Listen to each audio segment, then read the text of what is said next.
All right, it's time to go. Good morning. It's good to have you here this morning. Today, we're going to be talking about strengths and weaknesses of traditional and agile contracts. Contracts is a lot of times not necessarily a big exciting thing that really turns people on as dealing with conflict and some of the other topics that we have a tendency to talk about. But contracts are a very important piece of everything that we do as a project, and being able to get some insights and kind of hear some of the ideas of what you can do with contracts. Many times people, when they think about a project contract, they think of a box, and that box is what is used on every vendor for everything and every type of contract. And as you know, you're starting to run across some challenges with that when you're thinking about trying to use Agile or Scrum projects, because you're wanting flexibility, but you probably are still trying to put people into that fixed price box, and so it creates a little bit of a challenge. Now, contracts are evolving. They are evolving like crazy because of all the Agile and Scrum projects that are happening, and so people are wanting that flexibility. Now, one of the pieces that's kind of interesting is that, as you know, the PMP certification just had a change, and with that change, they have put in more on contracts, and they've put in more on agile contracts in particular. And so they're expanding even in those areas as well. So let's look at a few things when we're talking about contracts. First off, let's start with traditional project contracts. We need to understand several things about traditional contract. A traditional project contract is functioning from the aspect that in most cases, the project's going to be hand delivered at the end, not in pieces, or not given, in sprints or iterations. It's going to be delivered fully at the end by that vendor. Now, some cases, some of you have vendors do a piece of it, yet internal people are doing another piece of it. That's going to create another flavor of that type of contract. But understanding the full scope of that project is going to be a big piece of writing that contract. And that's one of the reasons why people like the traditional projects. We understand all the project, we hire a vendor, the vendor understands all the project, and then we hold them accountable to deliver it. So there can be a lot of different things, but really when you start talking about traditional contract, you understand all of it up front, but it is a tool for shifting risk. Many of you who are using fixed price contracts, you're doing it to shift the risk from your organization over to that vendor. And that can be shifted for a lot of different reasons. One of the most common is that maybe you don't have the bandwidth to handle that level of a project inside your organization right now. Your people are working on so many other projects. It could be that you don't have that level of expertise.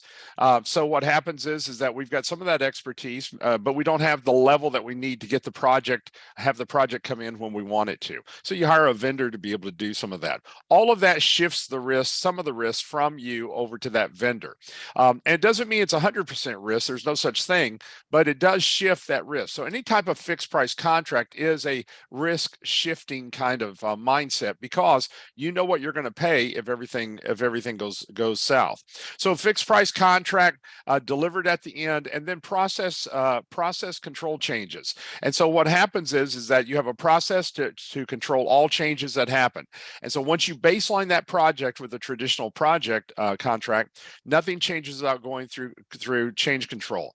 And you like that because it's known. The vendor knows what the change is. You know what it is. Somebody signed off on it. And even though it adjusted the price and adjusted the due date, that's okay. Everybody understood. Everybody knew that.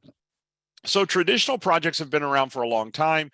People are going to gravitate to it. Your organization is probably already there, not just gravitating to it, that your organization drives traditional type of projects. But the challenge is that you've got to think differently if you're going to do a hybrid project or if you're going to do an agile project. So when we talk about agile and hybrid projects, the scope changes and evolves. And that's what makes it so doggone hard when you're working with a contract and you're trying to shift that risk to that vendor, is that once again, the vendor's wanting to know something about the scope of work, and yet your scope keeps changing, or your target keeps changing, as many of you are experiencing. And it does. It creates a little bit of a challenge for the vendor. It's going to create a challenge for you. And you can't put a traditional contract in and then get caught up into paying for all of the change orders that's going to come about from it. That's just not feasible either. So when you're talking about agile or a hybrid type of contract, you expect changes to happen. You keep adjusting the scope because of those changes. It delivers value after each sprint, and the customer controls the scope because the customer is wanting certain things to be in the project and certain things that don't have to be in the project. So an agile or a hybrid project has to have a lot more versatility. But when organizations have determined that they've got to have a fixed price contract, it just really kind of anchors it down to where, okay, can we really do an agile or a hybrid project where we're trying to hit a moving target out here, or we're trying to evolve something to where it's going to be that much better? It's going to be very, very hard to do. So what is a project contract? All of us understand what these are. We work with them with vendors like crazy. So it is a legal agreement that states a statement of work, the time, the payment terms, performance metrics, and all expectations of both the customer and the contractor. So when we talk about contractor, it is a legally binding agreement from both sides, not just the vendor side, but our side as well. There's certain things that we are supposed to be doing, we should be doing, absolutely. So what we're looking at when we're talking about this type of thing with a project contract is that you are going to work with contracts. You're going to work with, whether the contract is with the vendor or with other people. The point is there's going to be contracts involved in something you do. So how can you use that contract to benefit your project and benefit you in the area of work? And on the flip side, what comes up a lot of times, how can you do it to hold your vendor accountable in these areas that you're wanting to hold the vendor accountable in?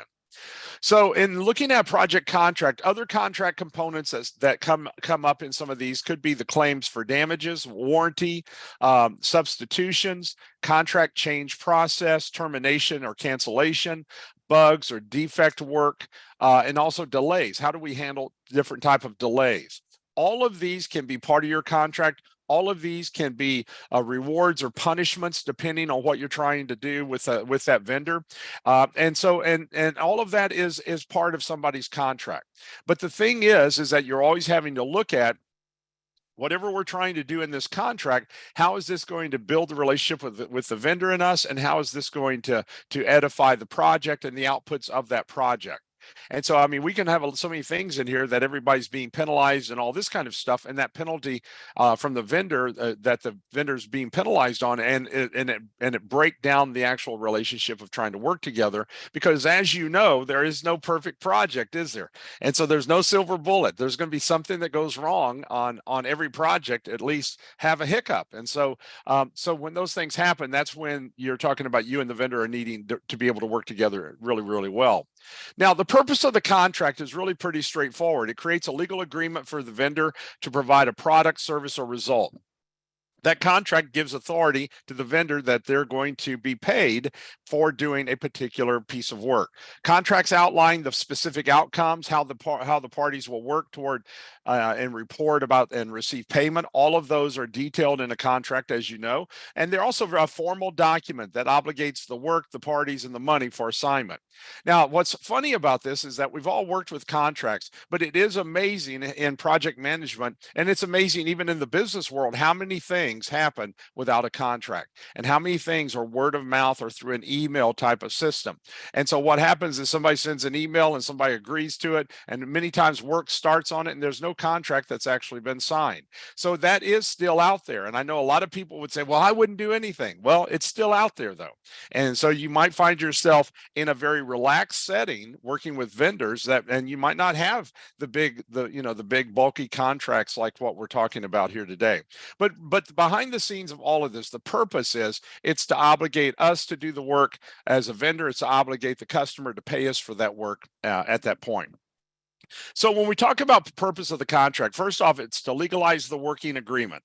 So in other words, we're not charging a company and they don't even know we're working because they didn't really hire us. And so that's really what it's to do, is to say, you're the person, you're the company, you're the vendor that's going to be doing this. It's to give structure to working relationships. And so here's how the relationship is going to work. Here's how we're going to report. Here's how we're going to get paid. And it details all of those components. And that's absolutely what has to happen. A lot of times when we think about the contract, contract, we think about trying to hold that vendor accountable, and we should, but you also have to think about, okay, how are we going to be able to get that vendor paid, and what kind of sequence are we going to be paying that vendor? Because a true contract is going to hold both sides and both parties accountable. You're looking at further collaboration with the partners. You're considering the risk associated with the contract type.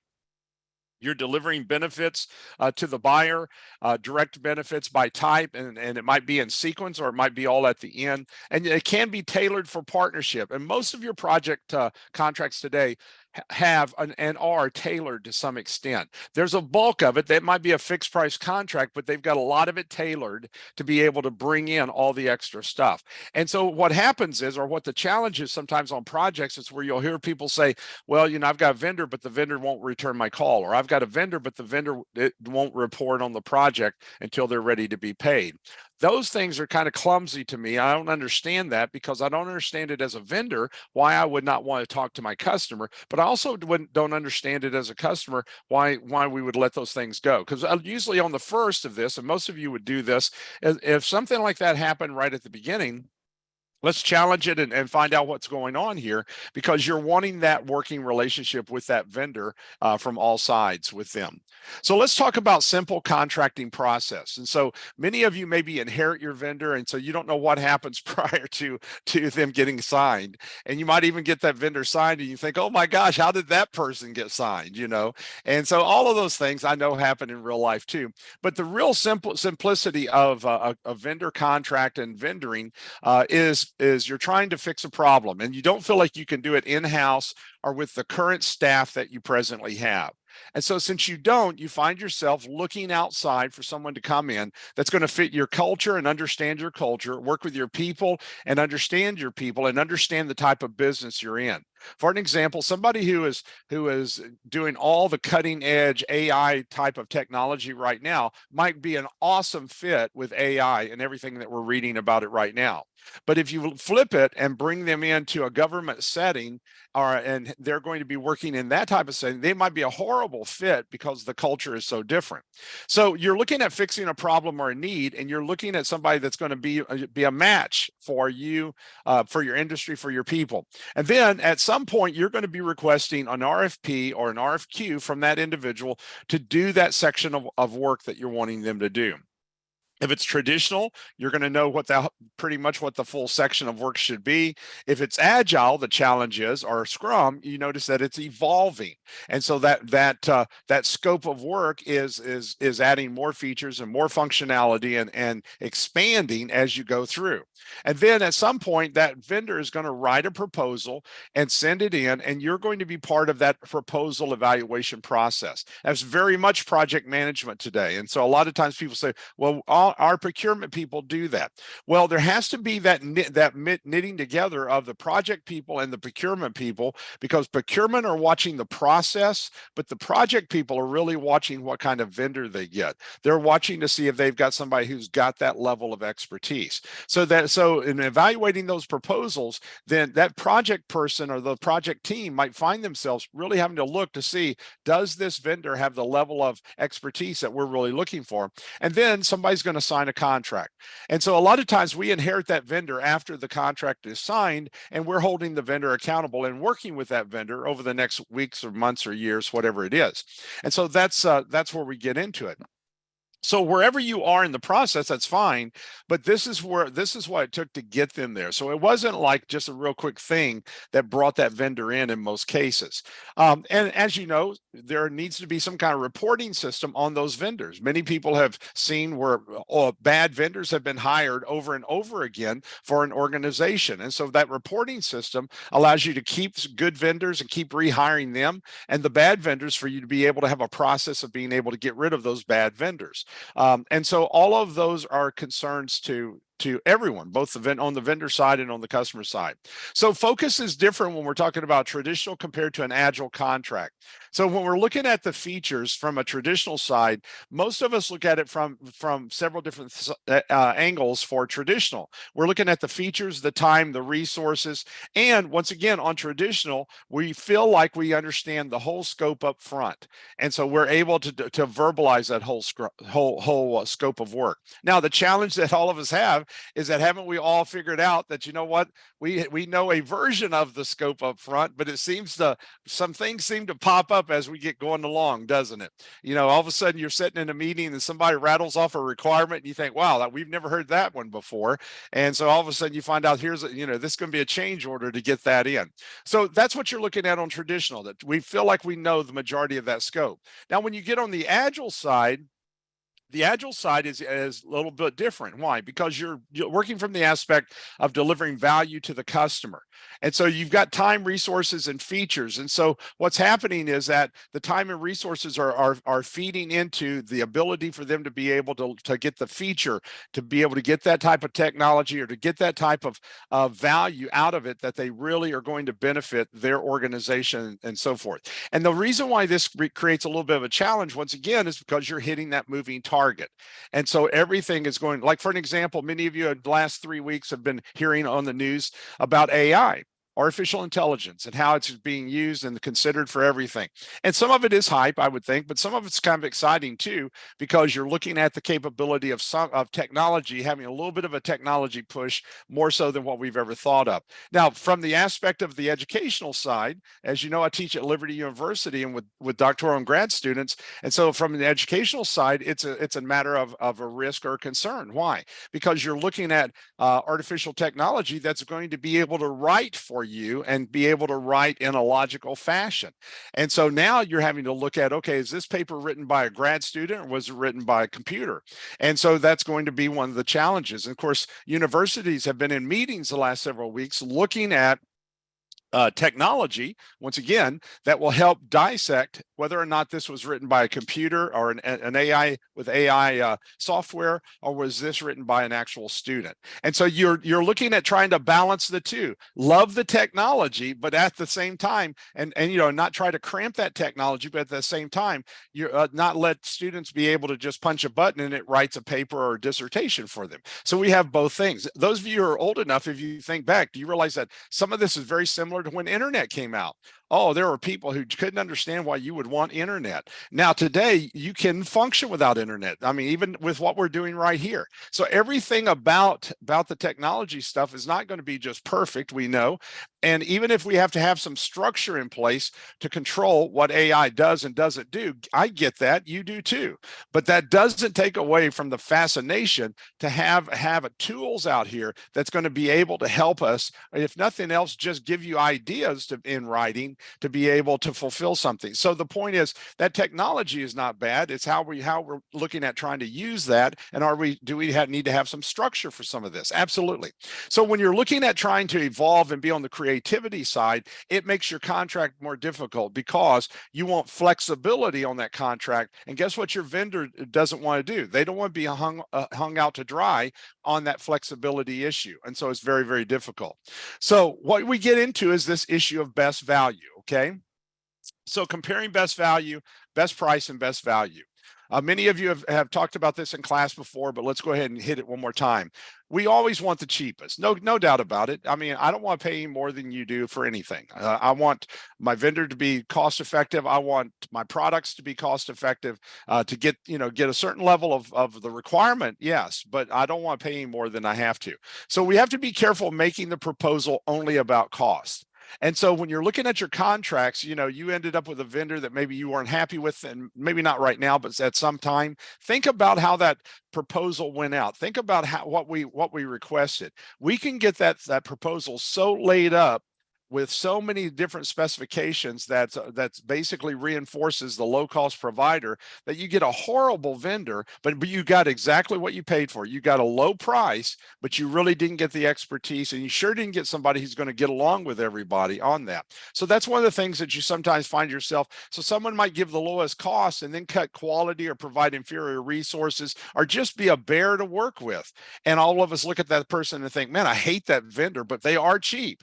And so, the thing is, you got to be careful, because once again, we got to get somebody nobody can work with, but man, we got them for the right price. Value depends on the customer and understanding the expertise in the industry, and value can focus on experience and past performance with other reliable organizations. And so you're looking at what kind of experience are they bringing to the table with everything. Now, let's talk about the source selection side of it. Many organizations are before they even come out with an RFP, they're talking to some of the vendors that they already have to see how they can structure a contract that's going to have flexibility and at the same time protect the vendor and at the same time protect the customer. So sometimes that is worth your while in doing that. Now, many of you maybe have restrictions in doing that for on the procurement side. Some of you don't have those type of restrictions, and those of you who don't, this might be a worthy meeting, because what you're saying is, okay, we've always done it traditional. We're trying to do this hybrid or this agile project. What and how can we box this thing to where you're under contract and we have some structure there, but at the same time, we're not paying for every change order, because that's going to cost you a fortune. So included as part of the procurement documents, source selection is criteria are developed and used to rate or score seller proposals, and it may be limited to only the purchase price if the procurement item is readily available from a number of accessible sellers. But the thing is that price piece that we've got right here, it will actually drive us toward the cheapest price every time, and it might not be the best value for you, and it might be something that, yeah, you got the cheapest price, but you're not happy with what and how this ended up. So there's some positives of agile project contracts. And so let's look at a couple of these. Creativity is supported for the project evolution. You're wanting your organization, your technology, your products to evolve. Nobody is going to keep buying outdated products or outdated technology, and it's not going to work overall. I mean, just think about it. If we were a bucket in the 1800s, buckets was one of the #1 products that was sold. Every traveling salesperson sold buckets in the 1800s. Why did they sell buckets? Because guess what people were doing? They were hauling all their water, everything. They were cleaning everything in a bucket. And so today, those bucket companies are long gone. Why? Because everything changed, technology changed, and the need for buckets was minimized. So what we're trying to do is realize that our bucket, whatever that product is going to be minimized over time. It's going to evolve to something else. And we're trying to be on that cutting edge with it, and you're wanting to be on that cutting edge with it as well. So customers are paying for productivity and output rather than time. And so that's what you might have to look at on Agile. Once again, nobody has a corner on the market on the Agile contracts, but the idea of I'm paying for productivity, especially when you're talking about something creative, is something that makes more sense. I'm paying for productivity rather than output. Somebody produces something, but if it has 50,000 bugs in it, it doesn't work, and it's nothing but falling apart, then I still haven't gotten anything. Adjusting the scope of work is built into the framework, and everyone understands they're hitting a moving target. And that is rubs against the grain for those of us who have used traditional contracts our whole life, a fixed price. It feels clumsy to us. So the other side of this that you're looking at for Agile contracts is we've got to be able to have free changes without it killing our vendor, and also without it killing our company. And so that means that trust is high in us asking for changes, and it's not a battleground or an argument or anything else with the changes that we're needing. So you've got some characteristics of a contract that maybe you've never had before that you're having to think about.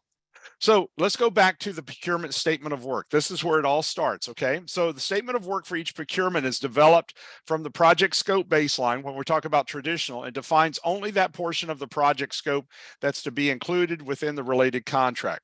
But what's the problem on the Agile side? The problem on the Agile side is we don't know that whole scope. Why is that? Because the scope is evolving. The scope we know today is not exactly what it's going to be tomorrow. It's evolving, or we're hitting that moving target out here, and we don't know everything about what we're trying to do. So we're researching and going after it, researching some more and going after it. So you describe the procurement item in sufficient detail to allow picked prospective sellers to determine if they can provide the product, service, or result. But the problem with that, once again, too, is when our scope is evolving, and the skills, the expertise, the abilities we have and need of our new vendor might not be the skills and abilities and expertise of our old vendor. And so once again, I don't want to have a vendor already under contract and then catch on that that's it. Now, when we look at that source selection, it's very much on the traditional side in so many of our documents and so many of our procurement departments. For an example, examples such as understanding of the need, overall or life cycle cost, technical capability, risk, management approach, technical approach, warranties, financial capacities, production capacity and interest, business size and type, past performance of sellers, intellectual property rights, proprietary rights. All of these fit our traditional side, and we have used these for years to lock our traditional fixed price contract in place, and it's worked fine. It's not criticism. It's worked fine. We've needed it for that type of project. Well, how are we going to handle this when we're talking about hitting a moving target and we need the change orders and we need the flexibility and you're trying to be innovative with your organization? That's what you're looking at. Now, when you conduct procurements, you're obtaining seller responses, selecting a seller, you're awarding a contract, and you're providing alignment of internal and external stakeholder expectations through an agreement. All of that is almost identical. Because once you sign a contract with this vendor, it's going to be almost the same. You've selected someone that's going to be aligning with your organization. But what is different? The difference is, rather than being locked in, there has to be flexibility. Rather than being understanding that they can eat, breathe, and understand the specific scope that we would have in traditional, we've got to understand some of the major outputs that we're going to be producing. So in order to do that, you're hiring somebody who's going to be creative rather than just somebody who's going to be a structured worker bee. And so that's going to create something a little different. Many of you will explain a lot of this in the bidders conference, and you might purposely want to have a bidders conference. Now, some of you have bidders conferences right now. And of course, as you know, just in case you don't, it can be called a contractor, a vendor, a pre-bid conference, any of those kind of things. Meetings between the buyer and all the sellers is what it is. But here's what it is, and this is a benefit, I think, on the Agile side for you, for those of you who've never done it. If you do a bidders conference, you normally have a representative from the customer start with the first page of the RFP. It's before anybody has turned in a proposal, and they go through and they ask and answer questions. They answer questions that are asked of them from the potential vendors as they walk all the way through that RFP. Now, the reason why this is good for you is that you, the customer, have the opportunity to hear what vendors are out here, because there's a list of these vendors when they sign in, and to hear what kind of questions they're asking. You start getting a sense of the innovation of some of them. Now, they haven't done a proposal yet, but you start getting a sense of what the mind thought is of some of the vendors are asking. So this bidders conference can give you an opportunity really to get to meet some of the vendors prior to any kind of obligation of anything. But this is a great place to look at, am I hiring somebody who's innovative? For an example, if I was doing a marketing campaign, I need innovative people who think differently outside the box, because what are we doing? We're trying to do a marketing campaign. But if I'm trying to do something that we've done 50 other times, I'm just trying to get them to fit the norm. And that's something beyond that. So procurement negotiations is where some of this is going to be negotiated. Why? Because of change orders. You're trying not to have a fixed price contract that's going to charge you out the wazoo on change orders. That's where it's going to come back to if you're using the Agile side. So you clarify the structure, the requirements, other terms of the purchases, so that mutual agreement can be reached prior to signing a contract. So let's look at this. So let's say you sign a contract, and we're going to go into contracts here in just a moment. One of the other pieces to set the right tone is that vendor orientation. Do you do a vendor orientation? Do you let them understand about your company, about what you're doing, going back through the contract of what your wants are, what the flavor is?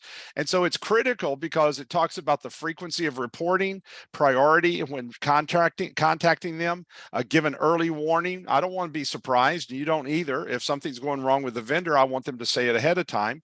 Escalation process for the customer or the vendor, cell phone numbers. I want to be able to get in touch with them. I want them to be able to get in touch with me. So that transparency happens in that meeting. You think, oh my gosh, no, we've never done that. Well, it can take place over lunch and very easy to do, but you've set the right tone with that vendor. Discussing specific type of reports or measurements you're wanting that vendor to show. Now, some people will actually have this in the contract, and that's fine.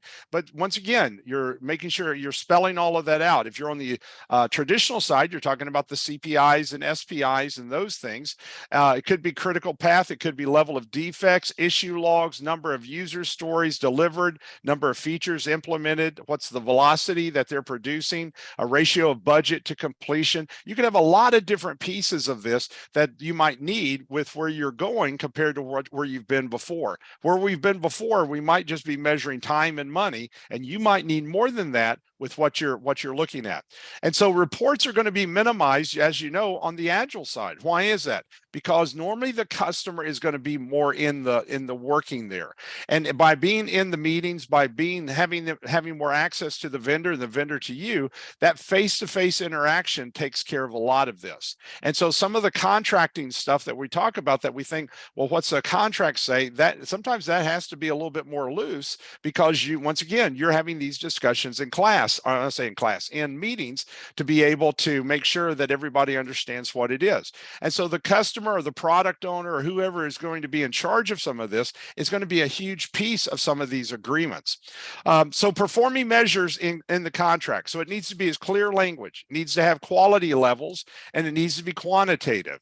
But some of the stuff that you need is going to be difficult in these areas. Sometimes the productivity pieces are going to be a little clumsy, because once again, you're hitting a moving target. You don't really know what the end result totally is going to be on that project. And that's one of the reasons why some people are so anti-agile and hybrid, even though we're having to at least look at it a little bit.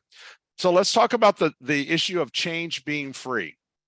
It allows the customer to make changes to the scope without paying for a change order. Now, when the smoke clears of this contract that you need, the bottom line is this is one of the big boys that you've got to have in this contract.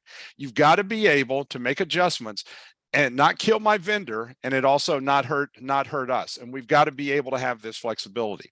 So this is probably one of the biggest topics to talk about. And having that ability to do that with your vendor, and for your vendor to feel comfortable with it, and for you to feel comfortable with it, is going to take more than just something that's in a proposal. It will probably take a discussion with that. So let's compare the two type of contracts. Let's go right back to the contract then. So comparing contract types based on risk. And so if we look on one side, less risk, you've got fixed price contract. That's why we like it. So fixed price contract being a firm fixed price contract, fixed price incentive contract, or fixed price economic price contract.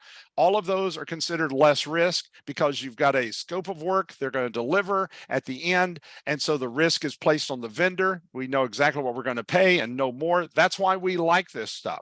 But where are we challenged? We're challenged if we've got a lot of changes, because change orders cost us like crazy on these. On the other side, those that are going to be more risk are going to be your cost reimbursable type contracts. Cost plus fixed fee, cost plus incentive, cost plus percentage of cost. All of those we don't like as much. Why? Because it's kind of open-ended. But yet many people are using these on the Agile side. And so what they're doing is they're making those work, but they're putting other stipulations on there. Nothing wrong with that. It's working out fine on some of them, but they might have not to exceed orders, or they might have other type of stipulations in there so that they've got some structure. And if your company is more comfortable doing, okay, we'll do cost reimbursable, not create something new, and we'll put stipulations on it, that's great. That's all you have to do. But in either case, the point is that these are standard contracts, and we'll show you a couple of others here in a moment. So fixed price contracts, they involve setting a fixed total price for a defined product of scope. The buyer needs to precisely know what the product or service is that they're procuring, and changes in scope may be accommodated, but generally with an increase in contract price. And the contract price that what we're talking about here is change. They're charging you for the change order, and that's where this kills our Agile projects, because it costs us so much to be able to accommodate those. The types of contracts that we're talking about in fixed price, those are standard. Most of you have gone through courses either with us or on your own. The three standard fixed price contracts are going to be firm fixed price, which is normally your most restricted, and normally it is very driven on price. Fixed price incentive, which is your incentive contract for fixed price, to where you give the vendor so much if they hit a certain due date that you're wanting, or they get the project in at a certain level, then they get additional premiums. And then fixed price economic price adjustment, if you're not familiar with that, it's a contract that normally runs multiple years, and the first 3 years might not change. The price of the contract might not change, but years 4, 5, and 6 change, and then year 7 might go up a little bit more too. And so it allows you to be able to not have to renegotiate that 7-year contract. On the cost reimbursable side, which is a standard contracts, this allows it to be more open, but it still has some structure. And so the costs are normally looked at as direct and indirect. The downside of this, the customer's on the hook. The customer has the risk of a cost reimbursable contract. You say, well, what about the vendor? The vendor is going to and can't possibly lose money on a cost reimbursable. They're going to be paid for anything and everything they do. Plus, you're picking up the tab for all the extra stuff. So the point is that it's all approved, and I'm not saying it's just thrown to the wind. It's all approved, but the point is the customer is at risk here, not the vendor. On fixed price, the vendor's at risk, not the customer. So that's the reason why we like those fixed price contracts. So the three main ones we do on cost reimbursable: cost plus fixed fee. So we negotiate something, it is cost reimbursable, but we have a fixed fee for that vendor for their profit. So the fixed fee does not change. Let me say it again. The fixed fee does not change. So let's say we have $50,000 for the vendor on the fixed fee, and the estimated amount of the budget was $300,000. And so we do the project, but yet, you know what? Because it's cost reimbursable, you do a lot of extra stuff. The vendor does the extra stuff. We come to the end of the project. What is the extra you pay the vendor? You pay them only the $50,000 because it was the fixed fee. And so that fixed fee doesn't change. So you'll see some of that structure come about in order to be able to structure it to the way that a customer feels more comfortable. Cost plus incentive fee is just like the fixed price incentive. And you're taking the risk as a customer, but your vendor is going to get some kind of premium payment if they hit whatever that incentive is. And let's say you want it by June 15th, they get $5,000 a day for every day before June 15th that they get it in. And so you give them that premium. And so you can see why a MoDOT or a KDOT or any of your Department of Transportations or anything that has that deadline for a building or any of those things would be very, very instrumental to get that facility open. And then cost plus award fee is a real goofy contract, and maybe you participate in this, but it basically has a pot of money out here, and a group of people are basically decide whether or not the vendor get that additional money. They're getting paid for all their time, they're getting paid for all their effort and everything, but the additional money, which is looked at for profit, it's very subjective, it's very customer service oriented, in that they have to get a high customer service from the customers before they get the additional money. But these are the three most common cost reimbursable contracts. But cost reimbursable still has its problems, even in the way of Agile. And so in order for people to handle hybrid and Agile, of traditional contracts, what they've done is they've looked at something like a time and materials. Time and materials is a blessing and a curse, because on one hand, it gives you a lot of flexibility, but on the other hand, it's considered by many to be the worst contract you could have.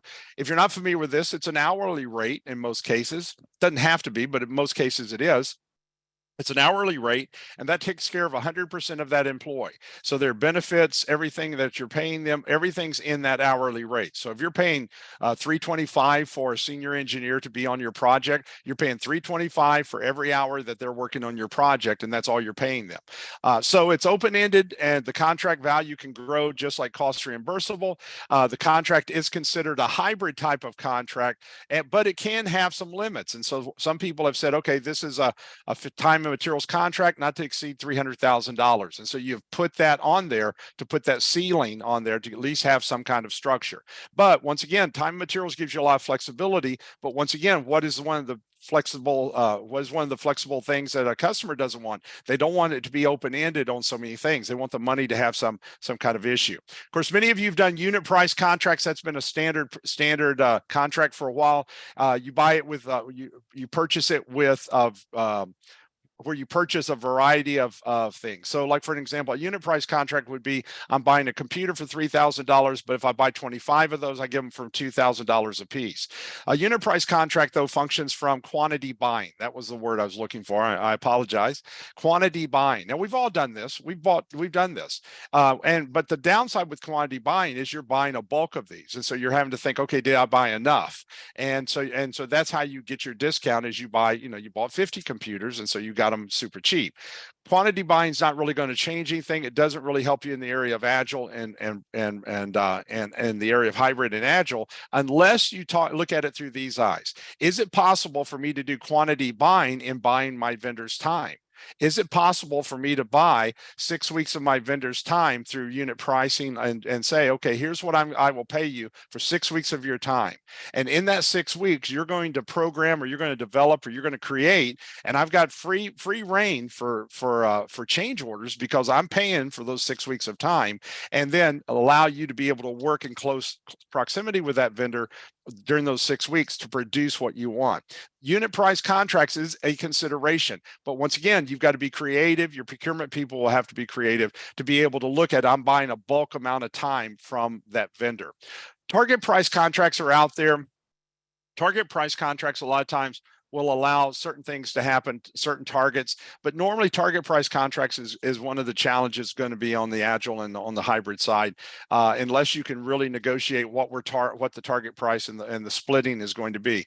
Where you see target price contracts very successful, it's normally going to be on those items that have a fluctuation in price, like fuel. It's not uncommon to see this in fuel. We're buying diesel fuel for the for the local the local high school, and so what happens is they're buying diesel fuel from a local vendor, gas station, and so they decide what the price range should be, and then if it goes above that, they pay more. If it goes below that, they pay less, and so forth. So a target price contract can be very beneficial in those areas. So let's compare the contract types with risk, because risk is going to be a piece of what you're looking at. Okay, all right. So if we look over on the Agile and Scrum side, when you look at fixed price components, fixed price increments, not to exceed time and materials, sprint or release contract, that should be an arrow there. So that arrow didn't come up when on the slide.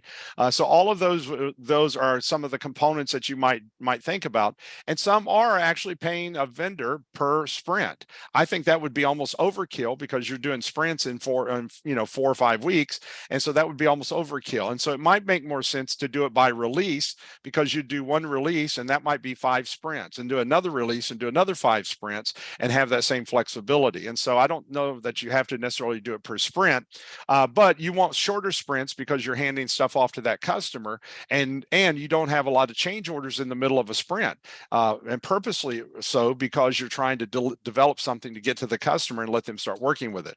Over on the other side, you're looking at open-ended components, value delivery. DoD is definition of done and minimum viable product, and then team augmentation. And so you're looking at contracts over on that side, because once again, you're wanting that flexibility and you're wanting it to be as open-ended as possible. So let's compare a couple of these. And so on the traditional side, you're describing the scope, you're detailing the plan, defining the budget and the due date. All those are really specific a lot of times on the traditional side, some more than others. You know what I'm saying there. On the Agile side, you're talking more about functionality. You're detailing the interaction, you're defining quality and output. So what's happening is that you're defining the output more than you are these particular steps. And so you're letting your vendor use their expertise and creativity to hit that output, or to deliver that level of functionality. So what do we need to do with our contract to be able to give them that flexibility, but that we're getting the output that we want? So if we're looking at a features list, just for you to remember this, on the Agile side, you remember that the features are always going to be ranked. And so you're always providing the highest features to the customer at all times. And so 80% of the value is in 20% of the features. And so those top features is normally what the customer absolutely demands. They've got to have that. And so let's say we've got 200 features we're looking at here. So 80% would be right there. And so if you look at the second group of features, these are important, but obviously they're of less value.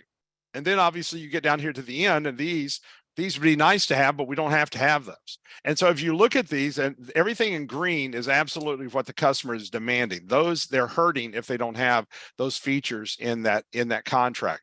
And then the next piece that you're looking at is going to be right here in the middle. And then obviously this one down here on the end, we don't have to have those. Those are so far down on the priority list, we can get rid of those particular features. So you're trying to build the contract to where, once again, how can we reinforce those top 2 quadrants of features and doing as much work? Obviously, the first one is the most important. It's the have to have kind of stuff. But on the flip side, some of those second tier are going to be things that we actually want to have happen as well. But we have to look at how can we provide this. Now, one of the things that is out right now that we see people doing This is called fixed price increments. And so this is new to PMI's material. And so they decompose the scope into smaller fixed price micro deliverables or user stories, giving the customer more control over how the money is spent, limiting the supplier's financial risk. And so it could be a fixed price story point or a fixed price release or a fixed price for an outcome or functionality. Now, the problem with this is trying to be able to manage this all the way through the project, because if you get it too small, I think of a story point or a user story, a lot of times people are trying to having to micromanage all these different pieces, and that can just become crazy, a crazy situation. So being able to measure that output or that functional piece that's coming out of it, or that release, makes more sense, because what's happening is you're giving the vendor flexibility, and also you're measuring something that's actually going to be a thing out here at some point rather than a process. And so this is one of the newer things. This is part of the new PMP test even, is what they're doing with this. The other is that they've come back to the not to exceed time and materials. We talked about that before, that time and materials was already being used, but what they've done to be able to cocoon this is they put a not to exceed, so that this thing is not just open-ended. So they limit the budget to a fixed amount and monitor the work to avoid overage, and then they can bring in some contingency hours if they need to. But the challenge with this is that this still is about the same thing. I mean, you're working them per hour, and once again, you're hoping that they're productive at this time. But once again, you're still, the amount of work that they're doing is not much different than what we're able to work with them right now doing time and materials. Sprint release contracts. Sprint release contracts is something that many people are using. A contract focuses on a specific set of features or user stories for a set or a fixed price. And so what happens is that you're looking for a scope for that 4-week sprint and the scope for the next. And so, but once again, management of that could become kind of heavy. Release contracts would combine a set of sprints to deliver a release. And the reason for that, once again, a release, even though we're handing something to the customer at the end of each sprint, that is not a release. A release is going to have to happen after 3 to 5 sprints. And so that would be a deliverable that you would be giving to that customer. This is a new contract that PMI is talking about. This is part of the PMP test now too. Value delivery. This is the huge focus that you're looking at. Structure and milestones, payment terms based on value delivered at milestones. So PMI has gone in the direction of this as an option on the Agile or hybrid side. We could look at it through the eyes of milestones. I'm paying you for a milestone. Now, as we know, many times your milestones and deliverables line up very well, but as a milestone, they're going through and they're paying for it. And so in other words, they're not being charged for change orders, but they're managing milestones as they go through. And so the focus is on value, with the thought that each of these milestones are delivering some type of value to the customer. This is one of them as well. This is new to the PMP material as well. Graduated time and materials. This is new to PMI. This is part of the material in the PMI, PMP again. They connect quality and timely delivery of work using definition of done to financial award, the reward for early and reduce for late delivery. So in this particular case, they're doing it based on definition of done, because definition of done on the Agile side is where the customer has explained how we know we're finished. And so we're evolving, we're hitting a moving target, but they're telling you that once these features get in there, then that's considered to be finished as far as they're concerned. But notice what they've done here. They've actually put a little penalty clause here in the last bullet point. The reward for early and reduce for late delivery. So they've put a penalty clause as well as an incentive here. If we get it done early, they get some kind of additional incentive. If they get it done late, they get a penalty, and for turning that piece in late. The other piece is what they're calling team augmentation. And so team augmentation is embedded suppliers services directly into the customer's organization, and they fund the team instead of the scope. So here's how this is. Rather than, okay, what am I going to be charged for change orders and all this kind of stuff? They pay for 5 people from the vendor to work on this project at your location. You're picking up the salary, the benefits, and all the stuff about the project for those 5 people to work on this project. So what happens is they're doing what you want them to do on that project. They're working for you until that project is finished. And so some organizations have chosen to do that because they needed the manpower, and at the same time, They didn't want to fight the battles of change orders. So the salaries of those people are all on you. You're doing that. And then normally there's an additional little addendum to where you're paying a premium to the company once it is finished for usually for their particular profit. And so this is called team augmentation.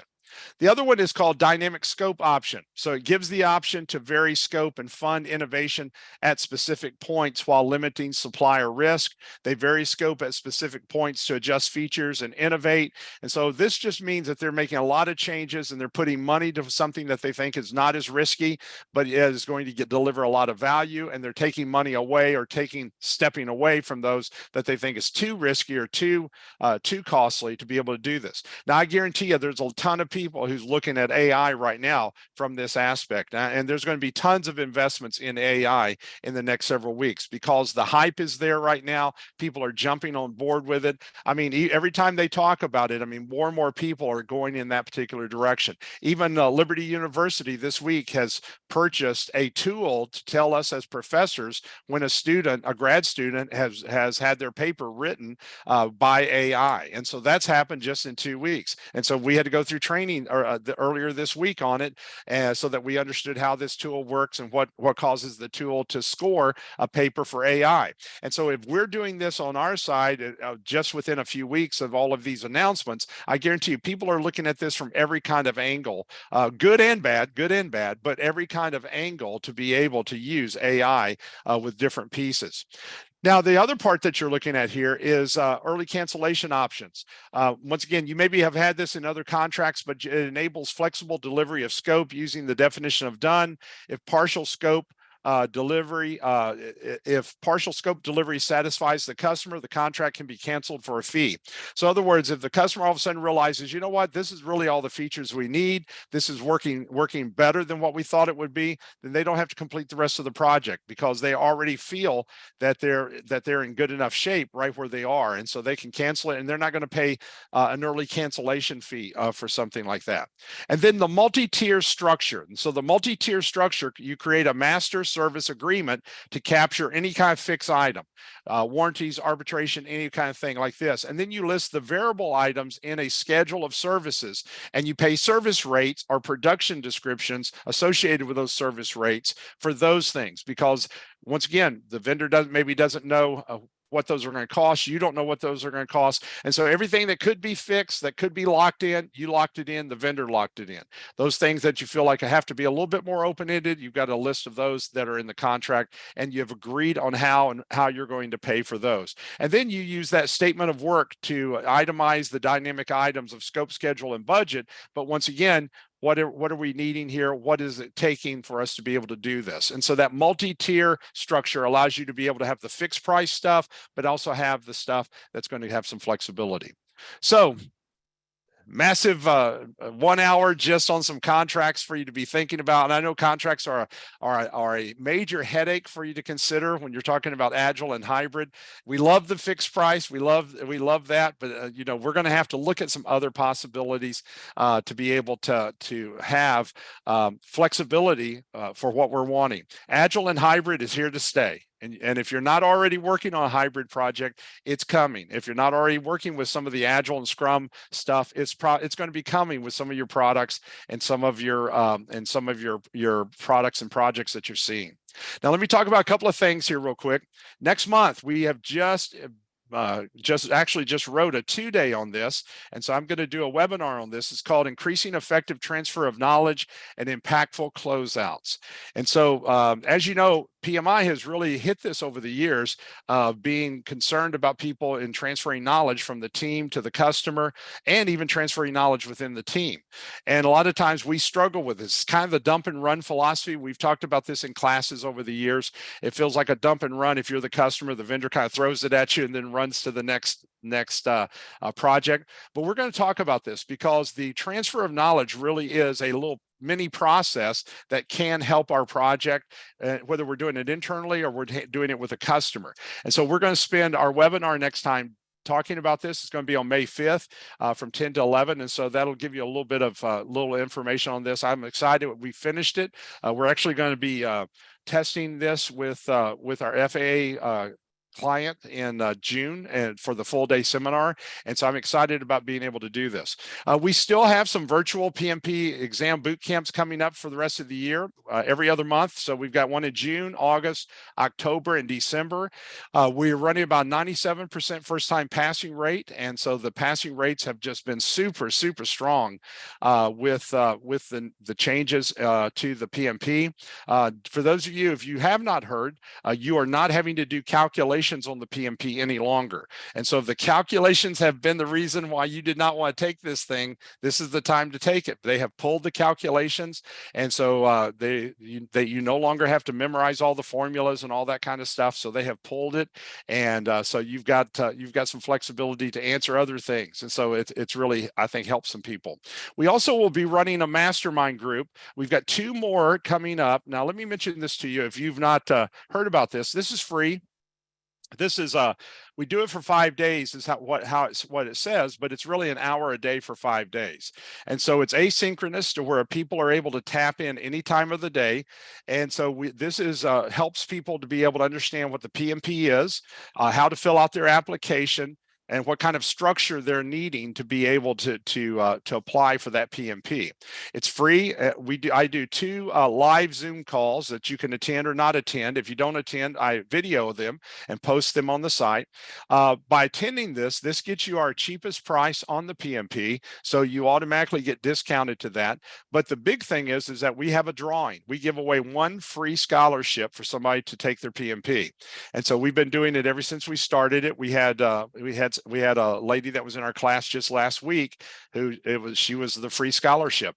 And so we had one in our boot camp before that, and he was a gentleman who got a free scholarship. And so we give a free scholarship for somebody to take the PMP in every one of these. And so that give you an opportunity, but it's about 1 hour a day of commitment that you're doing. And so it gives you it's 5 contact hours toward PMI. And then of course we do 2 Zoom calls. If you want to ask any questions about PMI or how to do any of that, it gives you an opportunity to do those particular things. All right, let me open this up for just a second to where I can see you. So let me handle any questions that you might have. I'll try to answer a few questions, and if anybody has that.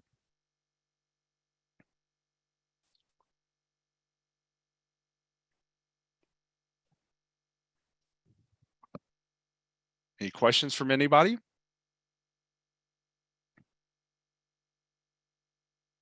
All right. Well, thank you so much for being part of this. And I'll see you next month as we talk about transferring knowledge. Okay. Have a good night. See you guys. Thank you for being part of this. Happy Easter, everybody. Happy Easter. Yes. Bye-bye. Bye-bye. Thank you. Bye. Happy Easter. Bye-bye.